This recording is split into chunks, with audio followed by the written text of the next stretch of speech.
When you're watching what happens out there in LA and using federal authorities as they are being used here, are you comfortable with what the president is doing? Yeah, first, happy birthday to my mama who's back in San Antonio. To your question, yes, I am comfortable with it. It's tragic to see what's happening in LA. I spent 20 years in the military. I fought in 2 wars. I fought to give people the freedom to protest whatever the hell they want to. But what we're seeing in LA are not advocates, we're seeing anarchists. And the president of the United States should absolutely put down the mob as soon as possible. But this is just the tip of the iceberg.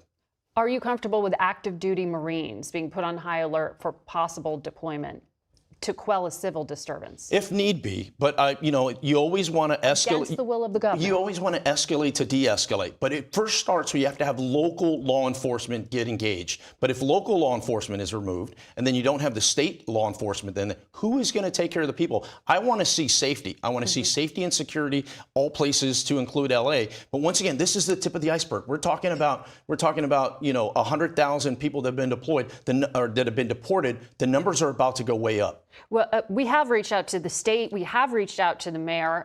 The LAPD, as I was reading there, the top federal prosecutor in that city said LAPD did respond. The sheriff and Paramount said they aren't there to do federal law enforcement, but they did respond when federal authorities were in peril and asked for help.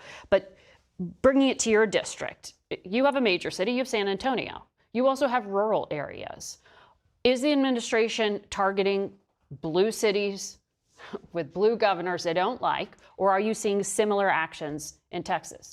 I think what they're targeting is they're trying to deport people as fast as they possibly can. What's going to happen is it's going to be across the country. And once again, this is the tip of the iceberg.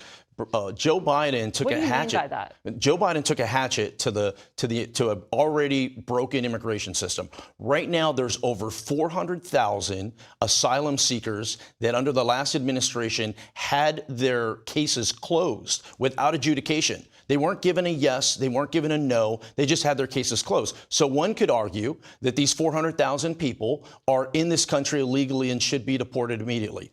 One could also argue that these 400,000 people did not get proper, an opportunity to state their case, and they didn't have that ability. What I'm worried about is this thing's going to escalate. It's not going to be just LA. It'll be cities all over the country as we continue to deport people.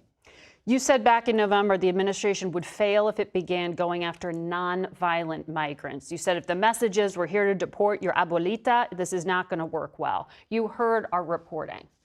People are getting arrested going to court appearances, trying to abide by the law. We have these cases of, for example, a 19-year-old high schooler on his way to volleyball team practice in Massachusetts, arrested because his student visa had expired.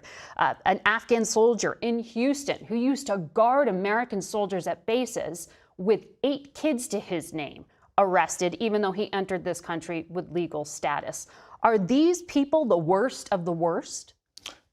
They're not. But this is what's going to happen is as these 400,000 asylum seekers that are in limbo, if you will, start to get deported. Maria, who's 23 years old, that was from Honduras, that was told to come to the United States for a better life and has gotten married and has had children. As she gets ripped from that life and gets sent back to Honduras, it's going to be very painful for us. What I'd like for us to do is focus on the convicted criminal illegal aliens. Last year, I asked the administration. Is that happening? Because right now, it looks like they're trying to run up the numbers, frankly. Last year, I asked the administration what that number was. It was 662,000. Last month, I asked, as of July of last year, last month, I asked Secretary Noem under oath, I asked her, has that number increased or has that number decreased? She responded that the number of convicted criminal illegal aliens has increased. So that means we have over 600,000. We should absolutely focus on that population, the worst of the worst, and make sure that those are the areas that get removed.